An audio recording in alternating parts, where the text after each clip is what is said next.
이번 시간에는 로마서 9장 14절에서 29절 말씀을 보면서 하나님의 공의와 또 주권적인 선택에 대해서 다루도록 하겠습니다.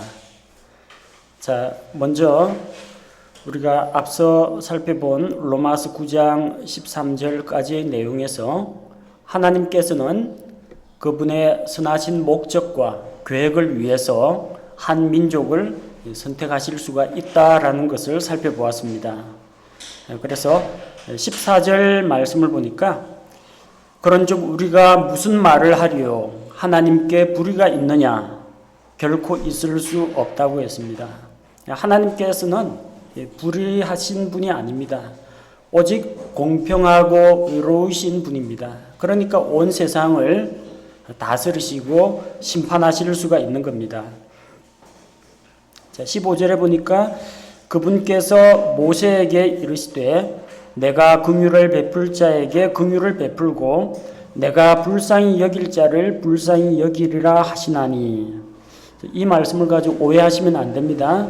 하나님께서 누군가를 구원하고자 하면은 그 사람에게 긍휼을 베풀어서 은혜를 주어서 믿게 만들고, 누구에게 하나님께서 긍휼을 베풀지 않고자 작정을 하시면, 진노하기로 작정하시면은 그 사람의 삶이 어떠하든지 그 사람 의지나 결단이 어떠하든지 믿음을 주지 않고 은혜를 주지 않고 택하지 않아서 지옥에 보내버리겠다, 그런 식으로 생각하면 안 됩니다. 본문의 그 배경을 살펴봐야 됩니다. 내가 긍휼을 베풀 자에게 긍휼을 베풀고 불쌍히 여길 자를 불쌍히 여긴다고 했습니다. 혹시 이 구절이 어디에서 나온 건지 아십니까? 출애굽기에 나오는 구절입니다. 이 말씀은 출애굽기 32장 금송아지 우상숭배를 한 다음에 나오는 내용입니다. 이스라엘 백성이 우상숭배의 죄를 범했죠. 모세가 중재하고 났습니다. 주의 거룩하신 이름과 영광을 위해서 부디 이 백성을 불쌍히 여겨 주옵소서, 진멸하지 말고 불쌍히 여겨 주옵소서. 그때 하나님께서 하신 말씀입니다. 내가 불쌍히 여기고자 하는 자를 불쌍히 여긴다고 했습니다. 우상숭배 한 사람이 몇 명이었어요? 우상숭배 한 사람이 몇 명이었어요? 다 했어요, 다. 아론의 지도하에서 이스라엘 민족이 전부 다 우상숭배했어요. 금송아지 만들어가지고 섬기고 그 앞에서 절하고 먹고 마시고 춤추고 뛰놀면서 완전히 난장판이 되어버렸어요. 이스라엘 민족이 다 그랬어요. 이 가운데 나는 떳떳하다, 의롭다, 하나님 앞에 설 수 있다는 사람이 한 사람도 없다는 이야기입니다. 다 진노를 받아야 마땅한 사람입니다. 하지만 그 가운데에도 긍휼을 입은 사람이 있다는 이야기예요. 우상숭배의 죄를 범한 다음에 모세가 누구든지 주의 편에 설 자는 나오라 하니까 레위 지파가 나왔습니다. 물론 그 사람들도 다 우상숭배했어요. 왜?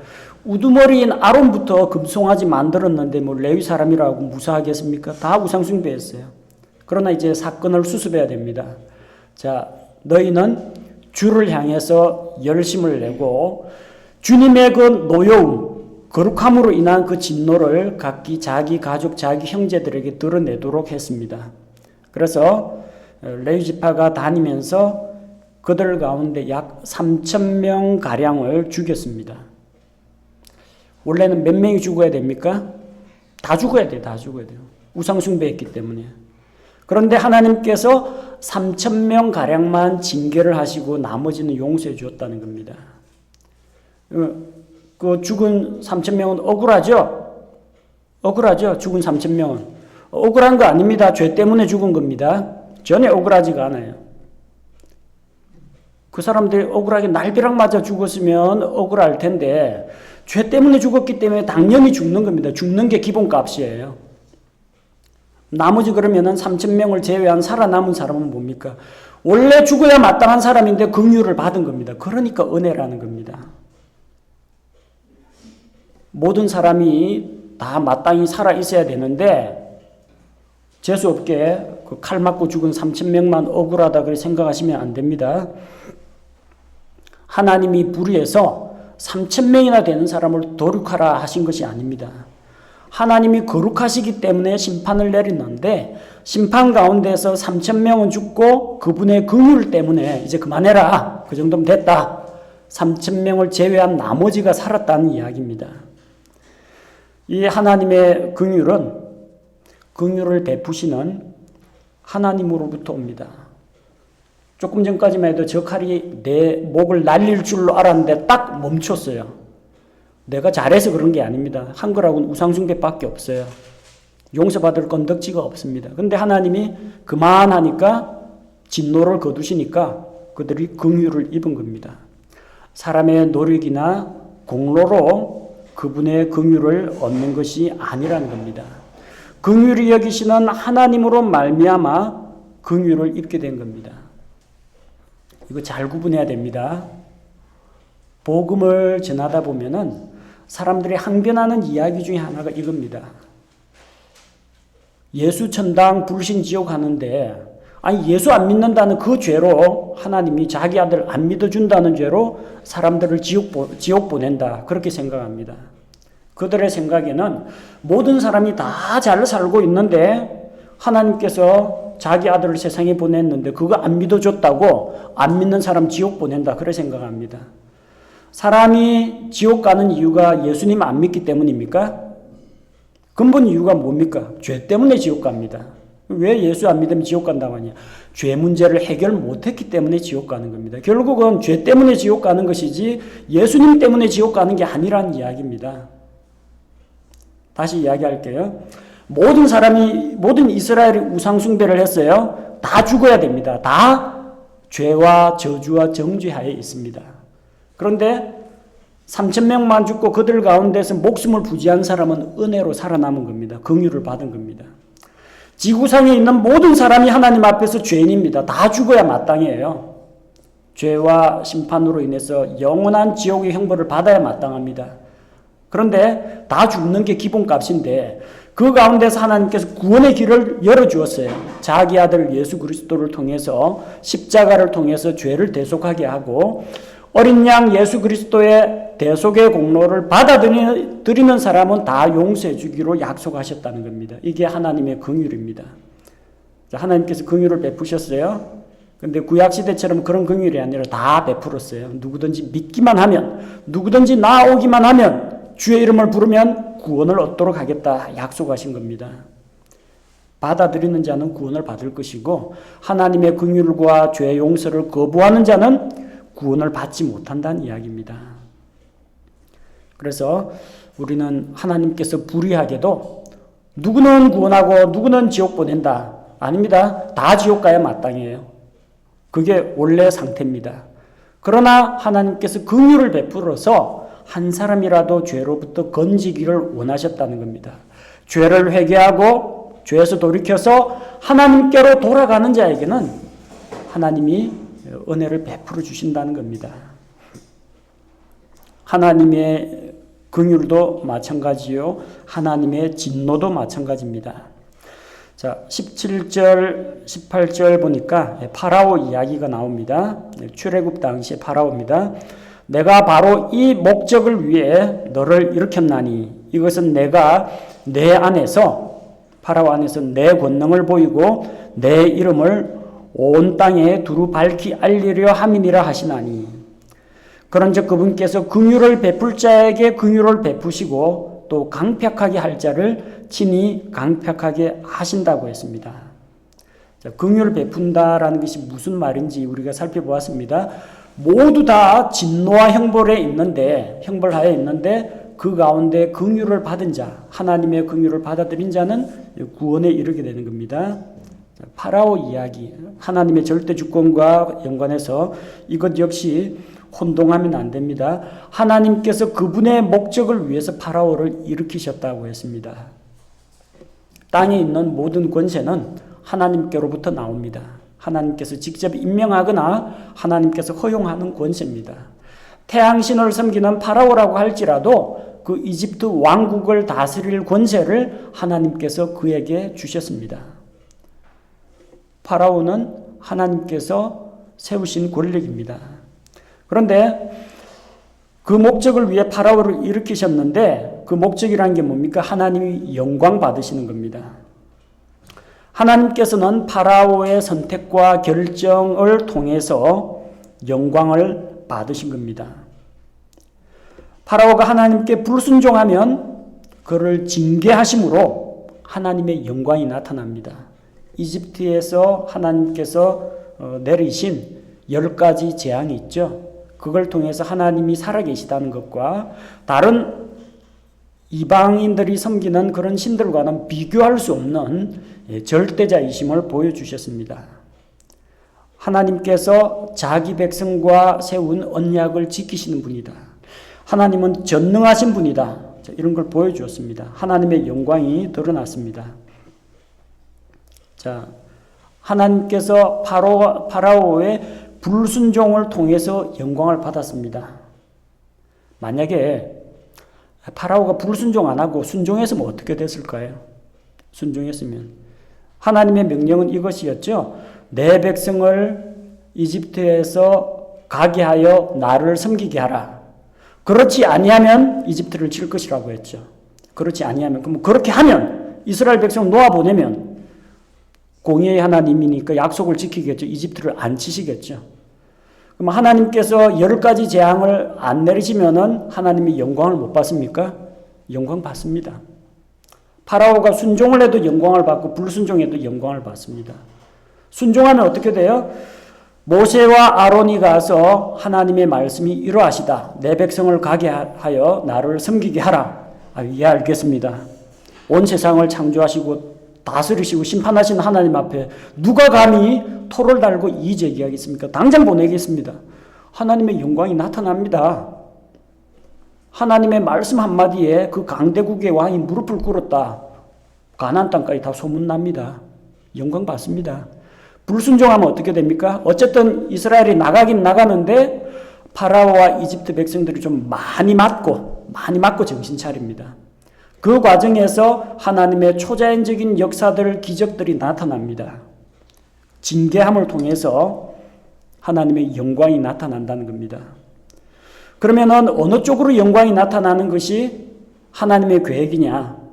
하나님께서는 어쨌든 영광을 받으시게 되어 있는데 단번에 순종해가지고 징계가 없이 이스라엘을 내보내느냐? 한 2가지 재앙 정도 받고 항복하고 3번부터 10번까지는 재앙을 안 받고 3번에서 10번 재앙이 있다는 것도 모르게 되겠죠. 2가지 재앙만 받고 항복하면은 그까지만 징계받습니다. 9번째 재앙까지 견디면은 10번째 장자를 치는 재앙이 따릅니다. 근데 장자를 치는 재앙을 일으켰는데도 그래도 불순종한다. 11번하고 12번, 13번이 기다리고 있습니다. 역사상 실현이 안 됐을 뿐이죠. 왜? 10번째 항복했기 때문에 그렇습니다. 하나님께서 이집트에 내릴 10개의 재앙을 딱 미리 해놓고 요걸 다 써먹어야 될 텐데 이 녀석이 빨리 항복하면 재미가 없는데 그러면서 제발 좀 불순종해라. 그렇게 하시는 하나님이 아니에요. 하나님은 원하는 게 뭐예요? 내 백성을 가게 하라. 이게 하나님의 소원입니다. 하나님이 원하시는 바예요. 순종하면 징계가 필요 없다는 거예요. 그러니까 자기가 징계를 하나도 안 받을 것인지 10가지 재앙을 다 받을 것인지 5가지 재앙까지만 겪고 그만둘 것인지는 결정권이 누구한테 있어요? 파라오 자신에게 있습니다. 아버지가 회초리를 10개를 준비했는데 오늘 요거 다 부러질 때까지 아들을 주업해야 되겠다. 그런 아버지는 없어요. 딱딱에 회초리 하나 부러지기도 전에 아빠 잘못했어요 빌고 용서하면 이 회초리 다 치웁니다. 그걸로 끝이에요. 근데 5개가 부러졌는데도 이 녀석이 이를 악물고 눈을 시퍼렇게 뜨고 도끼가 서려 있으면은 6개, 7개, 10개 다음에 야구방망이까지 나와야 됩니다. 누구한테 달렸어요? 순종하느냐 불순종하느냐는 그 반역하는 아들에게 파라오에게 달린 것이지 하나님에게 달린 건 아닙니다. 하나님께서 영광을 받으실 목적으로 파라오를 세우신 겁니다. 루시퍼가 왜 반역을 했습니까? 하나님이 루시퍼가 반역을 해야만 뭔가 일을 꾸밀 수 있는 그런 분은 아닙니다. 루시퍼 반역이 없어도 하나님은 천상에 있는 타락하지 않은 모든 천사들과 그리고 타락하지 않은 루시퍼로부터 찬양과 경배를 받으면서 영광 받습니다. 하지만 루시퍼가 반역을 하면은 죄에 대해서 심판하심으로 하나님의 공의와 능력을 나타내므로 또 영광을 받으십니다. 아담의 범죄 역시 마찬가지입니다. 아담이 죄를 안 지으면 더 좋죠. 왜? 죄라는 것이 하나님의 거룩하신 성품과 그분의 말씀과 뜻을 어기는 것이기 때문에 하나님께 반항 안 하고 다 순종하면 더 좋지 않습니까? 꼭 아담이 죄를 지어야만 하나님이 영광을 받으시는 게 아닙니다. 가룟 유다의 배신, 베드로가 예수님을 부인한 거, 이게 하나님의 작정과 예정에 의해서 된 게 아니라 각 개인의 선택입니다. 그러나 하나님께서는 가룟 유다의 배신, 대적들은 메시아를 십자가에 못 박아 죽인다라고 생각했겠지만 하나님께서 그걸 역전시켰습니다. 십자가를 통해서 부활로 승리하도록 하셨습니다. 베드로가 예수님을 부인한 것, 베드로 자기 자신의 의지입니다. 베드로가 하나님에 의해서 뭔가 쉬어가지고 자기 의사 판단을 완전히 무시하고 꼭두각시가 돼가지고 예수님을 부인한 것이 아니라는 겁니다. 18절 말씀에 보면은 강팩하게 할 자를 친히 강팩하게 하신다라고 했는데 출애굽기를 읽다 보면은 파라오의 마음이 강팍해졌다라고 했고 또 주께서 파라오의 마음을 강팍하게 하셨다라고 되어 있습니다. 그럼 하나님께서 저 멀리 하늘에서 리모컨 가지고 파라오의 마음을 강팍하게 되도록 강팍 수치를 쫙 올렸느냐? 그건 아니라는 이야기입니다. 그렇게 되면 하나님이 불의한 하나님입니다. 근데 서두에서 우리가 이야기했어요. 하나님께 불의가 있느냐? 결코 없다라고 했습니다. 불의한 하나님이 아니라 의로우신 하나님이기 때문에 그런 식으로 하나님이 영광을 취하지는 아니하신다는 겁니다. 모세를 이집트에 보내기 전부터 하나님께서는 파라오가 어떻게 나올지 미리 알고 있었습니다. 출애굽기 3장 19절 내가 확신하노니 이집트 왕이 너희가 가는 것을 허락하지 아니하리라. 허락 안 할 거 뻔히 압니다. 아는데 모세와 아론을 보내는 겁니다. 아니라 강한 손으로 말미암지 아니하고는 아니하리라. 큰 재앙으로 심판하고 그를 치시기 전까지는 항복 안 하리라는 것을 하나님께서 알고 계신다는 이야기입니다. 다 알고 계세요. 하나님이 이미 출애굽기에 나오는 10가지 재앙 내리기 이전에 모세와 아론을 파라오에게 보내기 이전에 파라오가 말 안 듣는다는 것을 미리 내다보셨습니다. 미리 알고 있었어요. 출애굽기 3장에서 내가 파라오가 너희를 안 보내도록 프로그래밍 해놓겠다, 마음을 조작해 놓겠다 그렇게 말씀하지 않으셨습니다. 하나님의 미리 아심입니다. 하나님께서는 내 백성을 가게 하라 해놓고 동시에는 파라오의 마음을 조작해서 내 백성을 보내지 말라 이런 식으로 이중 작업을 하지는 않으신다는 이야기입니다. 파라오가 주의 말씀을 거역했습니다. 모세가 주의 말씀을 파라오에게 전달했을 때 그는 불순종했습니다. 주가 누구이기에 여호와가 누군데 내가 그 음성에 순종하여 이스라엘을 가게 하겠느냐. 나는 주를 모른다. 따라서 이스라엘도 가게 하지 않겠다라고 했습니다. 즉 하나님께서 파라오의 마음을 강팍하게 만드신 것이 아니라 하나님께서 강팍한 파라오를 사용하셔서 자신의 영광과 권능을 보이셨다는 겁니다.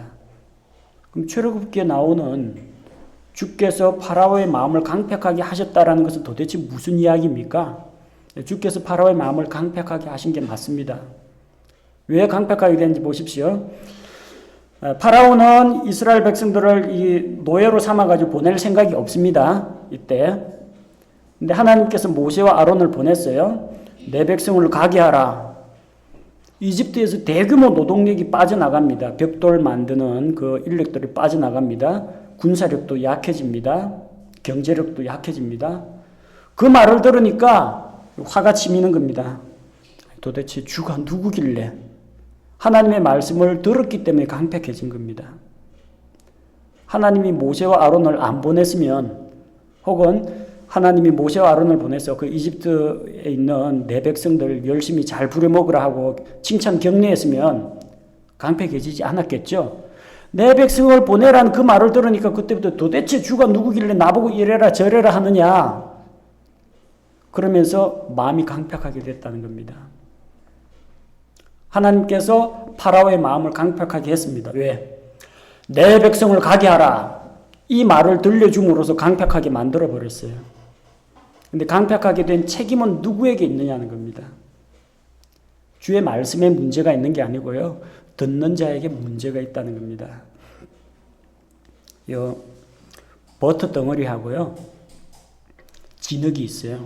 버터 덩어리하고 진흙 둘 다 잡으면 말캉말캉합니다. 물렁물렁합니다.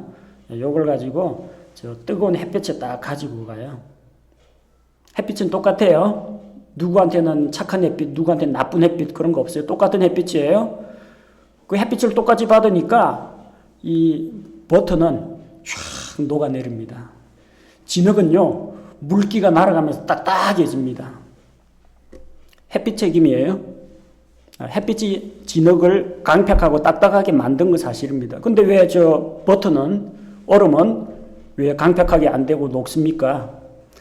빛을 받았을 때 녹아내리는 게 있고 본질적인 그 속성이 더욱더 딱딱해지는 게 있다는 겁니다.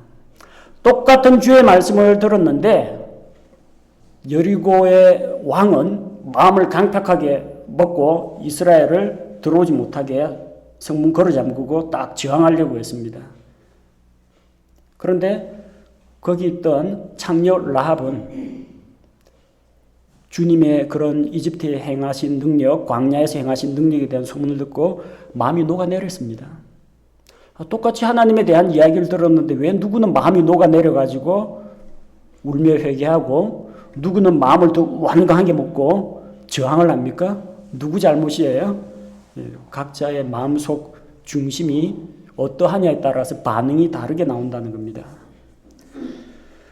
주께서 말씀을 보냈습니다. 그 말씀이 파라오를 강팍하게 만들었습니다. 왜? 주의 말씀을 받아들이지 않는 자는 말씀에 대해서 강팍한 반응을 보이게 된다는 겁니다. 말씀의 문제가 아니라 파라오의 마음이 문제라는 이야기입니다. 그래서 하나님께서 긍휼히 여길 자를 긍휼히 여기고 강팍하게 할 자를 강팍하게 하신다라고 하는데, 하나님께서 파라오의 마음을 못된 마음, 완고한 마음을 먹도록 조종하신 것이 아니라 말씀 앞에서 말씀을 안 들으니까 그가 강팍해졌고, 그 다음에 이제 재앙으로 치니까 더욱더 강팍해지는 겁니다. 왜 때려 하면서 대드는 아들과 마찬가지로 매 한 대 딱 때려서 아이고 잘못했습니다 하고 수그러들어야 되는데 이 반항기가 있으니까 더욱더 자금량을 늘리고 더욱더 엄하게 매질을 하고 하나님께 저항을 하게 된다는 겁니다. 자, 그래서 하나님의 잘못이 아니라는 겁니다. 만약에 그게 하나님께서 누구의 마음은 유순하게 만들어주고 누구의 마음은 강팍하게 만든다면 뭐 하나님이 세상 사람들을 심판은 왜 합니까? 19절에 나온 것처럼 그러면 내가 내게 말하기를 어찌하여 그분께서 여전히 허물을 찾으시느냐, 누가 그분의 뜻을 거역하였느냐 하리니, 만약 하나님께서 사람의 마음을 조작하는 게 그런 식으로 세상을 운영하신다면 세상을 심판하시면 안 됩니다. 너 왜 지옥에 왔느냐? 하나님께서 저를 창세전에 택하지 않으셔서 지옥 왔습니다. 너 왜 지옥에 왔느냐? 하나님께서 내가 복음을 듣지 못하도록 제 마음을 강팍하게 만드셨기 때문에 왔습니다. 다 하나님 책임이 돼버리는 거예요. 하나님이 불의하시느냐? 그렇다면 하나님께서 불의하신 하나님께서 자기도 불의하면서 사람들의 허물, 죄에 대해서 어떻게 책망하고 심판할 수 있느냐는 겁니다. 하나님께서 어떤 자에게는 창세전의 긍휼을, 또 어떤 자는 강팍하게 했다면은 어떤 사람이 순종, 불순종에 따라 주의 영광과 권능이 나타난다고 하면은 그 순종과 불순종이 만약 하나님의 사전 예정과 조작에 의해서 나타난다면 심판을 못합니다. 누가 하나님께 저항하겠어요? 너 강팍한 마음 먹으라 하는데 나 강팍한 마음 안 먹을래요, 항복할래요, 이 마음을 못 품게 만들었다면 하나님이 그를 책망할 수가 없다는 겁니다. 하나님께서 정해놓고 자기가 정해놓고 자기가 책망하는 일은 있을 수가 없다는 겁니다. 만약 하나님이 그렇게 다 예정해 놓았다면, 다 예정되었으면 결정되어 있는 거 운명이고 숙명인데 누가 그분의 뜻을 어길 수 있겠느냐는 겁니다. 또 사람들의 불순종, 그게 하나님께서 영광을 취하기 위해서 의도적으로 불순종하도록 만들어 놓은 거라면은 그 불순종한 사람에게서 하나님이 허물을 찾고 심판하실 수가 없다라는 이야기입니다. 20절에서 절대 주권을 가지신 하나님에 대한 이야기가 나옵니다. 오 사람아, 내가 누구이기에 하나님께 대꾸하느냐? 지어진 것이 자기를 지은 이에게 말하기를 어찌하여 나를 이렇게 만들어서 하겠느냐? 누가 절대자이신 하나님께 이의를 제기하고 항변할 수 있겠느냐 하는 겁니다. 그러면서 21절에서 24절에서는 토기장이와 질그릇의 비유가 나옵니다. 토기장이는 똑같은 진흙을 가지고 여러 가지 것들을 만들 수가 있습니다. 접시를 만들기도 하고 꽃병을 만들기도 하고 밑바닥이 뚫려져 있는 화분을 만들기도 하고 물 항아리를 만들 수도 있고요. 어떤 거는 거기에다가 이게 유약을 발라가지고 구워가지고 자기를 만들 수도 있습니다. 어떤 그릇은 좀 지저분하지만 요강 같은 것을 만들 수도 있습니다. 근데 흙이 토기장이에게 나를 왜 이런 용도로 만들었고 이렇게 사용하느냐, 이의를 제기할 수 없다는 이야기입니다. 토기장이 마음에 따라서 어떤 것은 존귀에 이르는 그릇, 어떤 것은 진노에 이르는 그런 그릇으로 만들 수가 있다라는 이야기입니다. 자, 그래서 두 종류의 그릇들이 있습니다. 한 그릇을 만들어 존귀에 이르게 할 수도 있고 다른 하나를 만들어 수치에 이르게 할 수도 있습니다. 존귀에 이르는 그릇도 있을 수가 있고 진노의 그릇들도 있을 수가 있다는 겁니다. 자, 그럼 진노의 그릇들은 누구인가? 날 때부터 나는 창세전에 예정된 이 긍휼의 그릇이고 누구는 창세전에 지옥 가기로 예정된 진노의 그릇인가? 아니라고 이야기했죠. 진노의 그릇이라고 했는데 하나님이 진노하시는 이유가 무엇 때문입니까? 하나님의 거룩하심 때문입니다. 거룩하신 하나님께서 죄를 용납할 수 없기 때문에 죄에 대해서 진노하시는 겁니다. 사람이 죄를 지었으면 하나님이 진노하시는 거예요. 근데 세상에 있는 사람들 가운데 죄 안 지은 사람이 있어요? 아무도 없어요. 그럼 진노의 그릇은 누구예요? 전부 다예요. 전부 다. 다 진노의 그릇입니다. 그런데 그 가운데에서 앞서 이야기했죠. 긍휼을 입는 자도 있다는 겁니다. 다 죄인이고 다 죄와 저주와 심판과 형벌 아래 있는데 그 가운데 하나님께서 은혜를 베푸셨다는 겁니다. 긍휼의 그릇들. 하나님의 초청과 부르심이 이미 모든 사람에게 주어졌습니다. 그것을 받아들이면 하나님의 긍휼을 입게 되는 겁니다. 거절하면요, 원래부터 진노의 그릇이니까 그대로 진노를 당하는 겁니다. 초청을 거절했다고 해서 그때부터 진노의 그릇이 된 게 아니고요, 원래부터 진노의 그릇입니다. 원래 죄 때문에 지옥 가야 마땅한 사람이에요. 근데 하나님의 긍휼을 받아들이면은 긍휼의 그릇이 되는 거고, 안 받아들이면은 진노를 받아가지고 죄에 대한 심판을 받게 되는 겁니다. 주께서 그 많은 진노의 그릇 가운데에서 일부에게 긍휼을 베푸신다고 할지라도 그것에 대해서 이의를 제기할 수 있는 자는 아무도 없다는 겁니다. 토기장이가 진흙을 마음대로 다루고 또 자기의 목적에 합당하지 않은 것을 깨뜨려 버리고 또 이 물레를 돌려가지고 반죽을 빚다가 이게 무너졌다. 그럼 뭉쳐가지고 또 새로운 그릇을 만들죠. 다른 모양을 얼마든지 만들 수가 있는데 이것은 토기장이의 능력과 주권에 달린 겁니다. 마찬가지로 하나님께서도 민족들을 자기 뜻대로 선택하실 수가 있다는 겁니다. 가나안 족속도 있고 이스라엘 민족도 있고 에돔 민족도 있고 이집트 민족도 있습니다. 그들이 어떤 하나님 앞에서 선행이나 공로로 인정을 받아가지고 하나님의 택한 백성이 된 게 아니고요. 이 많은 민족들 가운데에서 하나님께서 정하신 뜻이 있기 때문에 그분의 목적에 따라서 주권적인 선택을 하셨다는 겁니다. 그 가운데 이스라엘은 하나님의 특별한 선택을 받은 민족이라는 겁니다. 역대기상 17장 21절에 보니까 땅의 어느 민족이 주의 백성 이스라엘과 같으리이까 하나님께서 가셔서 그들을 구속하사 자신의 백성으로 삼으시고 또 주께서 이집트에서 구속하신 주의 백성 앞에서 민족들을 쫓아내심으로써 친히 크고 무서운 이름을 얻으셨사오니. 자, 어느 민족이 이스라엘과 같겠습니까? 하나님께서 가셔서 그들을 구속하시고 자기 백성으로 삼으신 민족이라는 겁니다.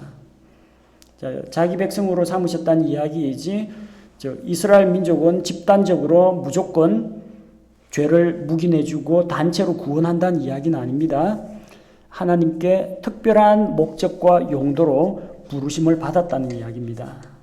그 부르심이 뭡니까? 11장에서 나오겠지만 하나님께서 그들을 통해서 하나님의 영광을 알리고 또 하나님께서 그들을 통해서 온 세상에 구원이 이르게 하는 그런 수단으로 삼으신다는 겁니다.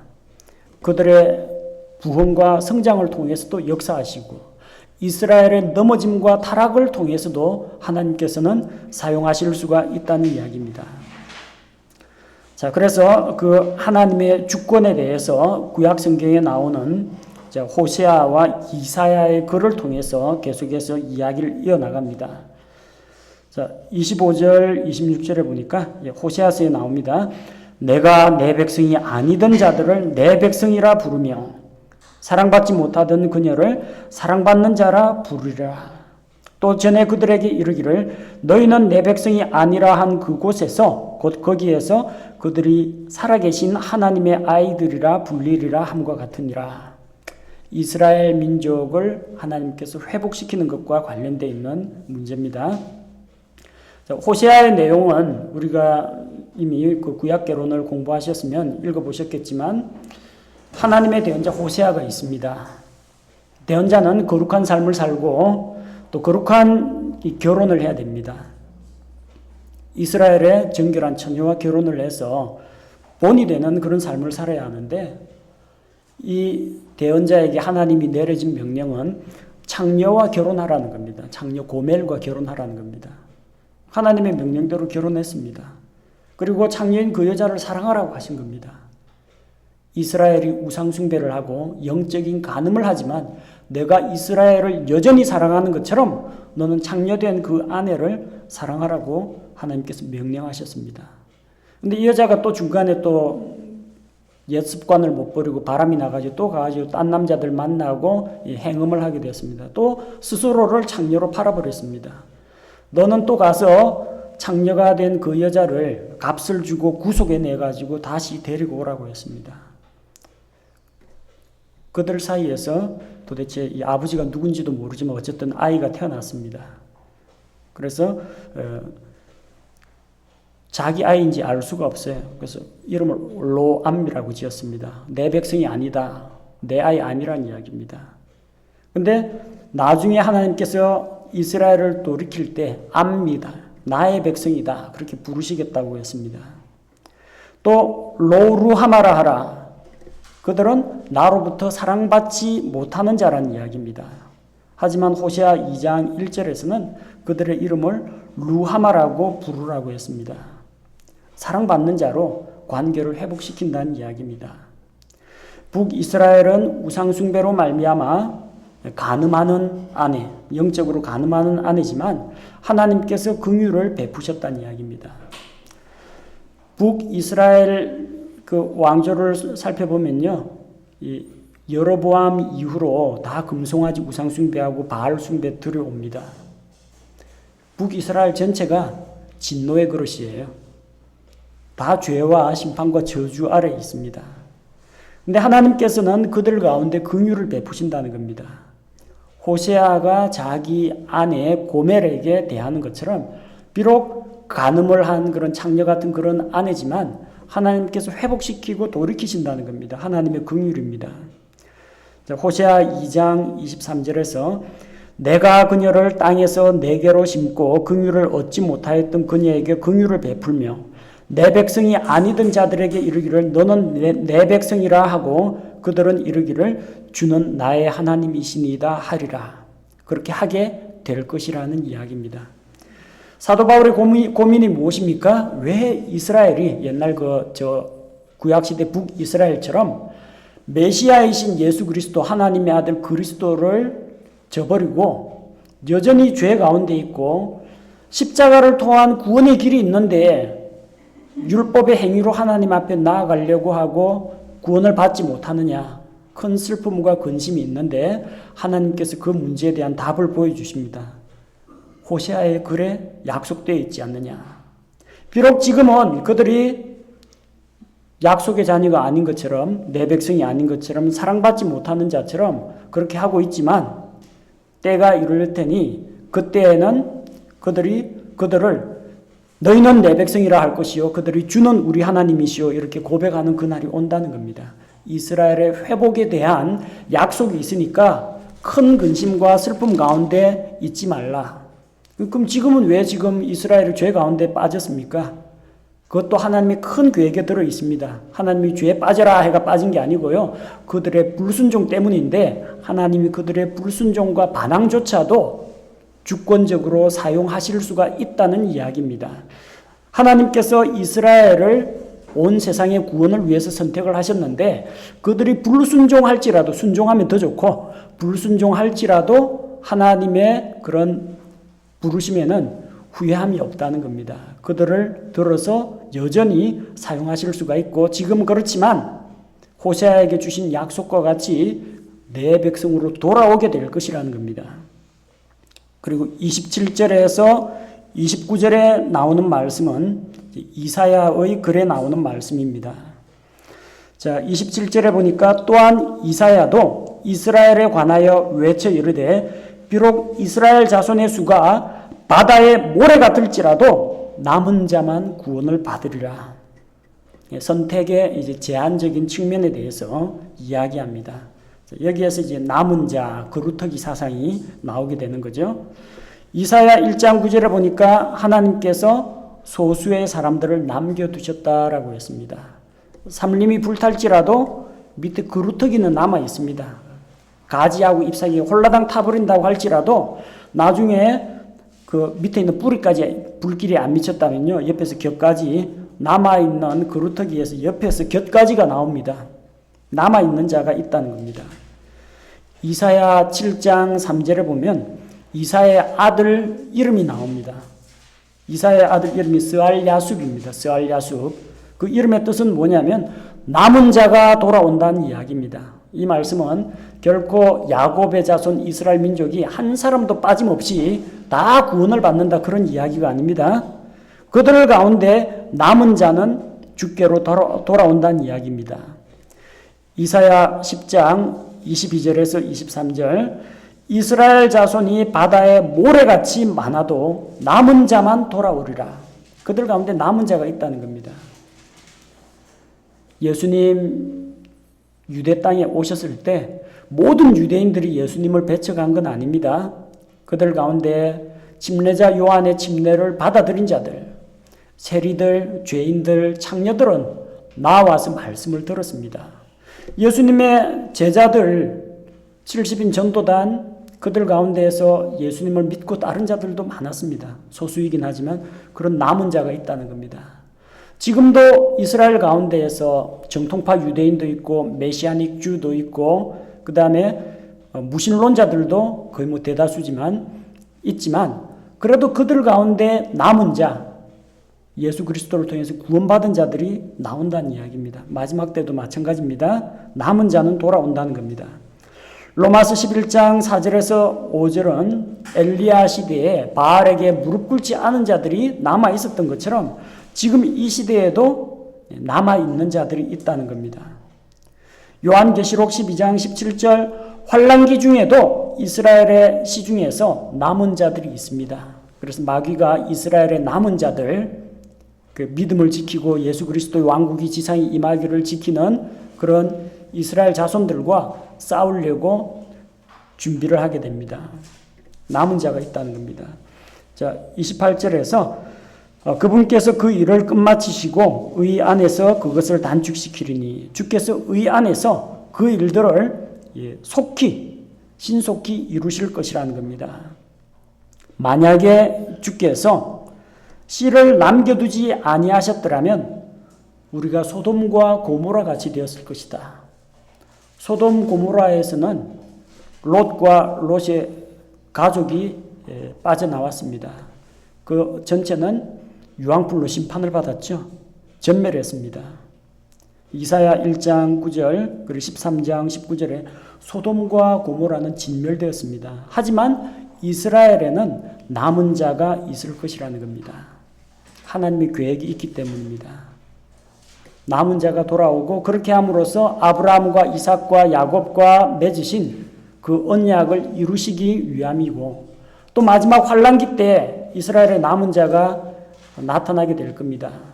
신약교회가 휴거된 다음에 이 땅에는 7년 환란이 있을 텐데 그들 가운데에서 14만 4천 명의 유대인 전도자들이 있습니다. 남은 자들이 있습니다.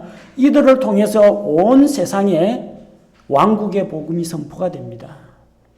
유대인들이 구약을 꿰고 있는 유대인들이 신약과 만나면 신약 성경의 이 교리와 만나면 엄청난 일이 벌어집니다.